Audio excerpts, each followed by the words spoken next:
Hello everyone and welcome to DCM, Doritos, Fritos, and Mountain Dew, your favorite local video game talk show. I am your host, Howard. I'm David.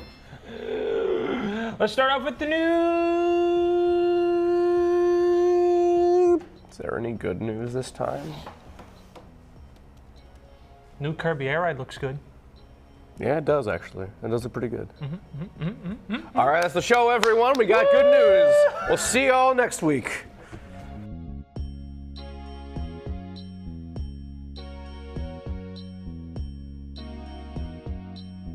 Okay, actual thing is we're not gonna go over the direct. We're not gonna cover everything in the direct. Only the cool stuff and the decidedly not cool stuff. Let's nothing in between. Let's get with the easy. What happened here? Mario Galaxy and Super Mario Galaxy are getting re-released in a port. Woo! To tie in with the Super Mario Galaxy movie coming out. Woo! $40 per game and a $70 physical bundle. Well, I'm done applauding. yeah, I think I saw someone on Twitter saying it's Schrodinger's price, which is it's 20, 30, Okay. 40, 70, and $60 ports. Okay. All at the same time. That is every price point it has had in a port. It was something like that, and I was like, damn, that's great. That's wonderful. So it's $40 per and $70 for both of them in the bundle? Yes. Which is kind of crazy since Super Mario Galaxy... Listen, people say Super Mario Galaxy 2 is better. Well, I'm not even going to get into this argument because it's just more levels of Yeah, story. it's the same stuff. It's the same game, but with better and more mechanics and stuff. Yeah. So having that be like $40 with Mario Galaxy, that's... You're pushing it. You're already pushing it. Especially when it's like, okay, you also have the, $60 a year port machine called Nintendo Switch Online. You couldn't just... I don't... No, I guess not. And like, you wouldn't have to charge $40 for these if you made all those Nintendo Switch Online games like $20 a pop.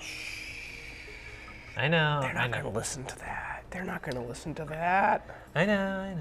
But both titles will feature improved UI, the player choice of motion controls or playing like an actual real game, in-game music player, enhanced resolution, which that one seems kind of cool. That seems kind of cool. I mean, I've seen the side by side. It's not good. The only difference I noticed was the ground had the bare minimum amount of texture put on it.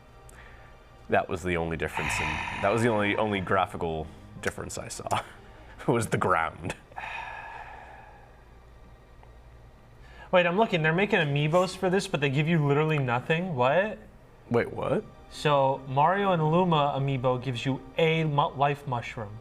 Rosalina and the Lumas will give players a 1-up mushroom. Wow, that is actually nothing. Is it per level? If it was per level, then or can you just like spam it like? Yeah, like in Dead Space 1, the cheat code to give you infinite stasis. Yeah. Where you could just like pause the game and be like, all right, I'm back. Like if you could just do it, just scan it a million times and get a million 1-ups, that'd be cool. That'd be so funny. But I doubt that's how it's gonna work. I didn't even see the amiibos. I saw the Kirby Air Ride ones, those look cool, but I didn't see the Galaxy ones. Mario Galaxy amiibos? Yeah, so these are the two. Oh, okay, those are pretty cute. $40? No! $40! Oh, well, I guess that segues to the next part, which is that these going right in. So amiibos used to be like $12, and I understand inflation happens.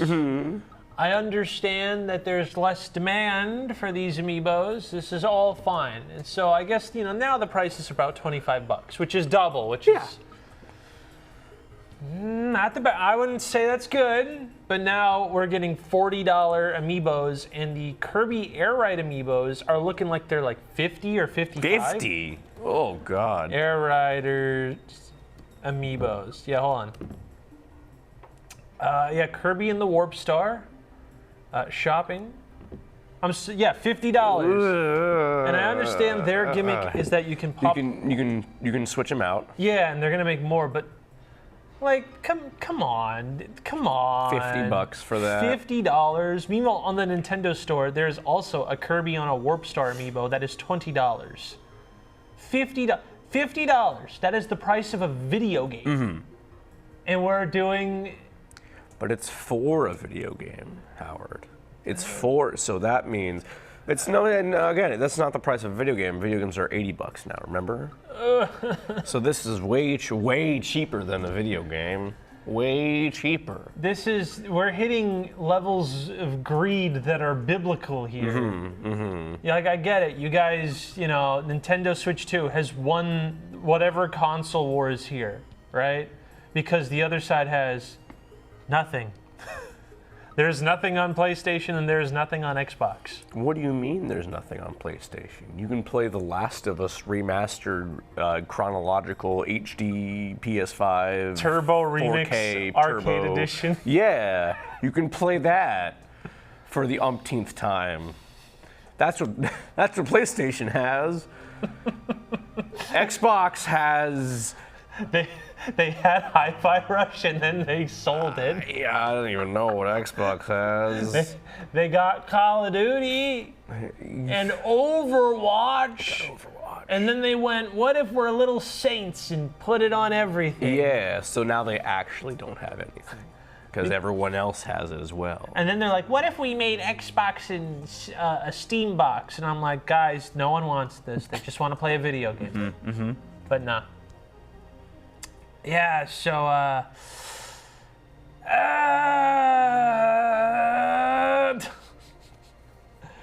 these prices are getting insane.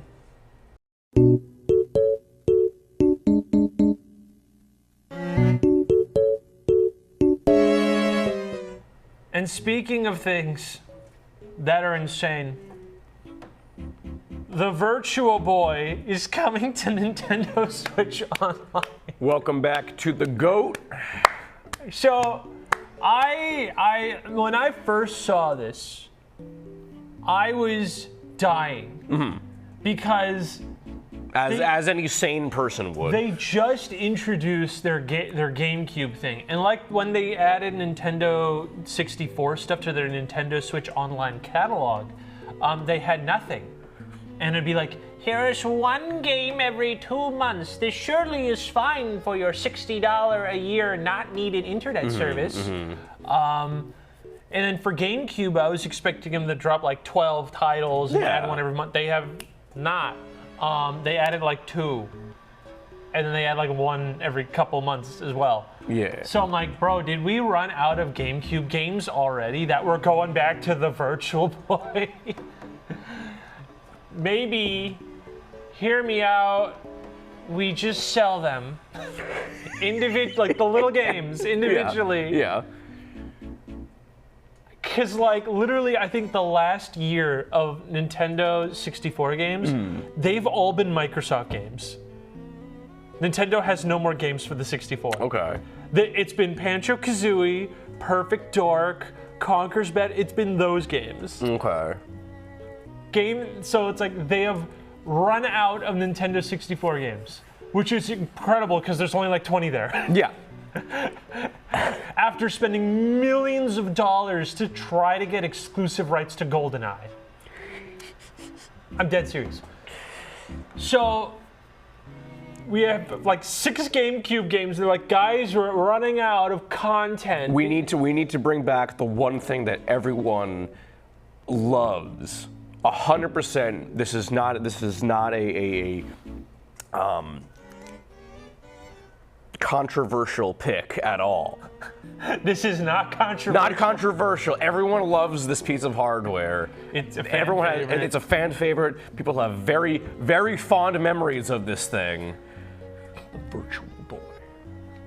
I laughed out loud watching this because why? And, why? And if this was like a port, like a physical copy with like a cardboard thing you could buy, I'd be like, I respect that, because they're doing what Konami's doing, which is like, okay, we're gonna make all of our games available. I don't care how bad it is. We're just gonna port it. If you like it, you like it. You don't, you don't. This costs us nothing. But then I look, and it's, so you need the online membership. So we're at $60.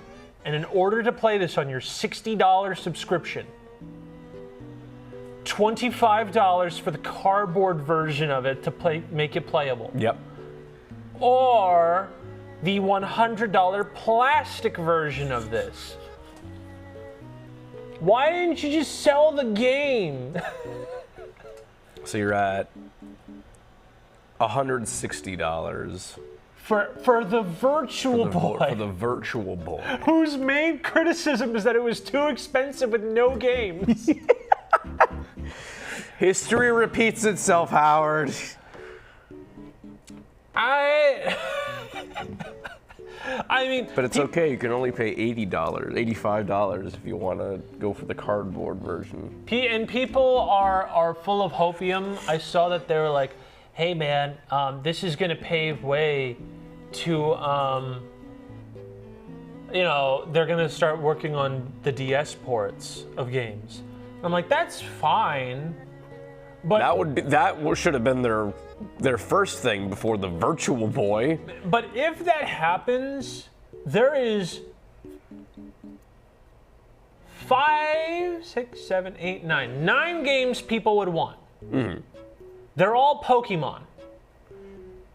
They have had the Game Boy emulator for about 3 to 5 years now. Do you know what's not on there, Dave?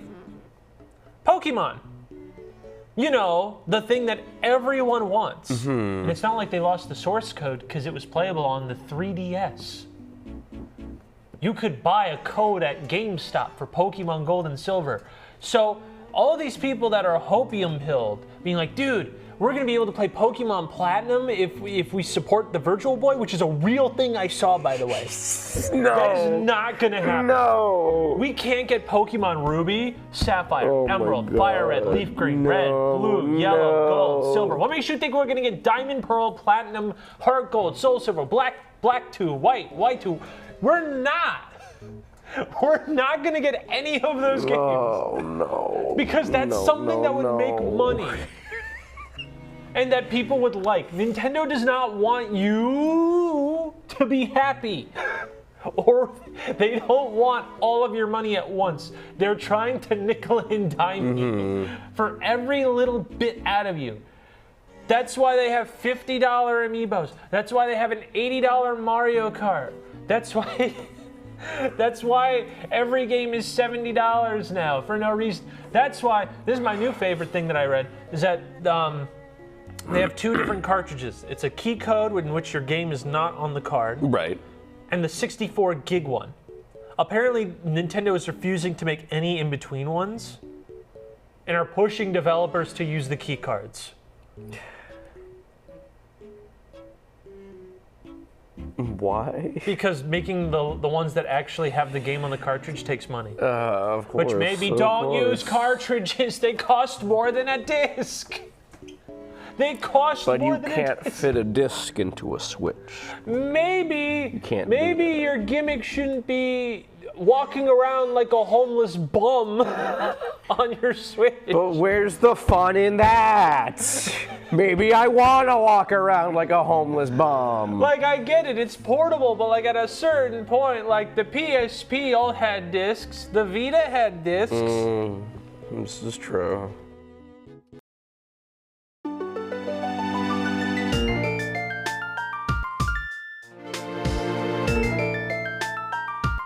Okay, and in other news... Oh yeah, back to the business at hand. Pokemon Legends ZA, they had me for a bit because they gave a Pokemon game actual development time since Scarlet and Violet was... What a novel concept. Garbage. Yeah. With my favorite part of being how they had 2 months left of the game, and they did not finish a chunk of the open world. So if you go into one of the open worlds and you realize, wow, this is just a giant field filled with like literally nothing, that's because they didn't have time to put things in it. So they gave it development time. I was in. They're bringing back Mega Evolutions. I'm in. All right. Then more details come out where it's like, well, there's no abilities, and I'm like, that's kind of an important part of the game, but you know what, whatever. And now, in this Direct, they announced, hey guys, there's DLC. And I'm like, the game's not out. So we have a DLC called Mega Dimension with Mega Raichu X and Mega Raichu Y, and they both look terrible. I do not care. Here, I don't think they look that bad. Come on. I don't like. Okay. They're literally, they're shaped like X and Y. Yeah, I know. I get the gimmick. But the gimmick with them, with all the Mega Evolutions, is that they're shaped like X's and Y's already. So why do we have Pokemon that are just blatant X's and Y's?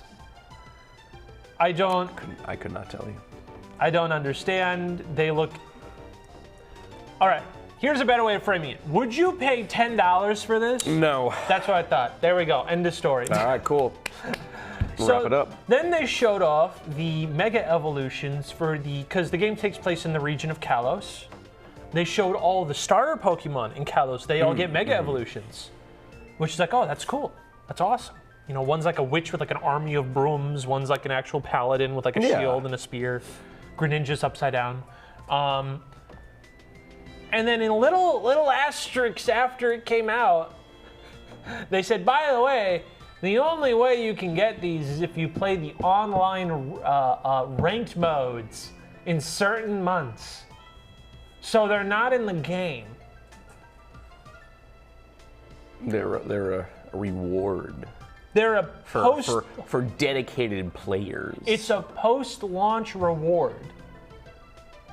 Can't you just tell me what's in the game before you tell me what's getting in the game after it comes out? No, that's too easy. That's too easy. You want me to spend $70? I don't even know the plot of the game. You run a hotel and you're like, if you play our ranked battle modes, you can get Mega Stones that we showed off. Yeah. It's in their little live service gimmick, in which I have not liked really many of the Pokemon live service gimmicks in the games. They're not fun. But yeah, they're just... My hype with Legend Z was like up here off the screen, and then every time they talk about it, it's just like... Okay, but take this into consideration. I had no interest in this game. But you know what game I do have interest in after watching this Direct? Is it the farm one? Yes. That Ditto farm game looks so awesome. So good, right? So good. Like, and the funny part, this is my only little nitpick, is I think it's really funny how the Ditto girl has like the most like fun art style, but all the Pokemon are the exact same art style they've been for like 15 years.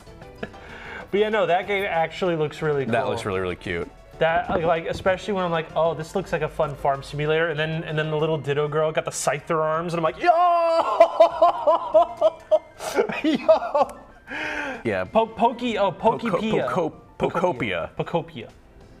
The little sim farming game where you could use Squirtle's water gun or have Hitmonchan teach you how to punch.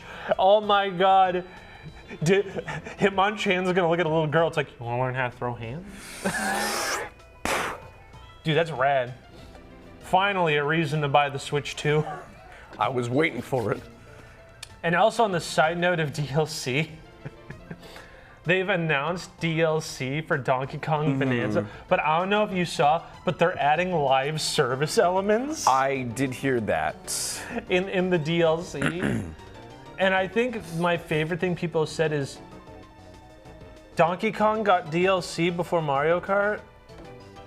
That is crazy that there was no mention of Mario Kart at all in this direct. Yeah, it's insane. Kind of wild that they just dumped this $80 game on us and went, "Yep."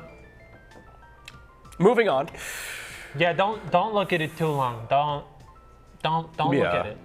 We just launched it. That could be the hustle because when you get a Switch 2, you get Mario Kart. That could be the greatest hustle for them to be like, "Hey guys, we're gonna have our games be $80 because look, the #1 selling game in Mario Kart's $80." That's so smart. That's so fun. That's smart. They're just forcing the game on people, whether they want it or not. Because Mario Kart World is the live service game. I would have thought it'd get more live service. They'd get it before Donkey Kong. They love their live service elements. They love it.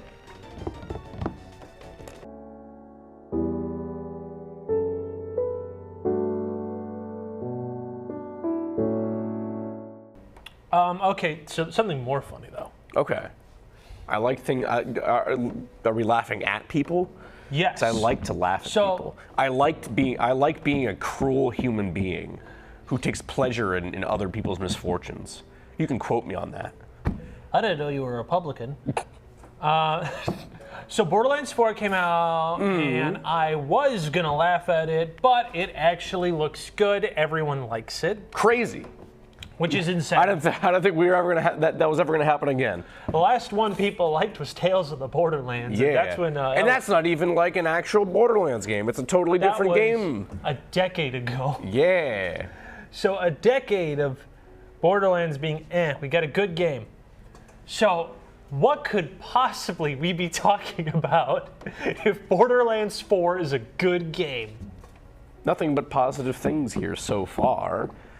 What could have happened? Randy Pitchford started talking. That's all you had to say. So basically the game doesn't run well on PC, and since this story dropped, this was like about last week, but since last week we've also found out it doesn't run well on everything. Yeah. There's a huge memory leak on console where after 30 minutes frames just went. PC has, issues in which you have, it's like, I saw a list, there's like 60 presets to potentially fix and make it compatible with each graphics card. Good Lord. Yeah, I know, right? So Randy Pitchford just kind of snaps and is like, you know what? You make a game engine from scratch. And it goes on multiple Twitter tirades making fun of people. I seem to recall, I think it was the Game Awards. The Game Awards are Summer Games Fest. And Randy came out for something, for like some announcement, and he said something along the lines of, "Who wants to hear me keep talking?" Not a single person cheered. I feel like that's just a very good representation of the internet's relationship with Mr. Pitchford. Stop talking, Randy! And the worst part is that I feel like this happens with like a lot of game directors where they basically become so megalomatic or whatever. Where they think like, yes, I am this guy. I am the Last of Us guy, Neil Druckmann. I am Randy Pitchford, the Borderlands guy. And they're like so full of themselves. Guys, you are not Kojima. But here's the thing. Right? Here's the thing. I get it with Druckmann. People like his work. Yeah. I don't know a single person who looks at Randy Pitchford and goes, "Oh, I love that guy. He's super cool." Chat. Not only do I think Borderlands 2 is better than The Last of Us, that's my hot take. Neil Druckmann only got to the way he is because he bullied people out of their jobs. That's true. I don't think. Don't you remember on the red carpet where he was trying to do poses and no one took pictures and they're like, yeah. I feel like these two, like not those two, but a lot of game directors are like these people where I don't think, even if we took out public perception, they're liked at all. It's only Kojima. Yeah. It's only Kojima and he doesn't. It's Sakurai. Yeah, but Kojima doesn't even try. Yeah, no, he just he just makes it for the love of the game. Yeah. and no one else does. And when you add the fact that Randy's annoying and a terrible human being and holds Duke Nukem hostage and stole money from Sega for Aliens Colonial Marines and left like multiple gigs of important files at a strip club and never got fired or in trouble for that one. What? You just gotta get him to shut up. I'm surprised he's made it this long. I think he's a nepo baby and just owns everything. He so they can't get rid of him. They can't. I feel like again, I do like I said, people. I understand that people like Druckmann. I don't understand why people like Pitchford, or if people like Pitchford. I don't think anyone likes him. I don't think anyone does. Because if I was a random employee and I left multiple gigabytes of important You'd be company fired. information, I would be fired. You'd be blacklisted. Yeah. I would be put on a list. But Randy Pitchford gets to do it and he's fine, right? So it's totally acceptable for him with his game that he didn't code. I don't believe for a fact he code. Just like I don't believe Neil Druckmann code. I don't believe a lot of these game directors, other than maybe Kojima. Yeah. Because Kojima did code, and I guess some other a few other Japanese ones, right? I don't think they code. I think they're nepo babies, all of them. In like all the Ubisoft people, I don't believe they've ever coded in their life. No, so not at all. They're businessmen more than anything. Exactly. They're not developers. They're businessmen and they're writers Hollywood kicked out. Okay. Don't be that guy that's like, you coded. The only person in which I've ever seen manage to pull that off correctly was Suda51 because he actually is a director who codes. Yes. And he loves making his coding a little jank. Mm-hmm. That's it. That's the only person in which I've ever seen you code your own engine where it works. Borderlands 4, it looks like you need, like it's the next Crisis. Of course it's not. It's not gonna work. Good Lord.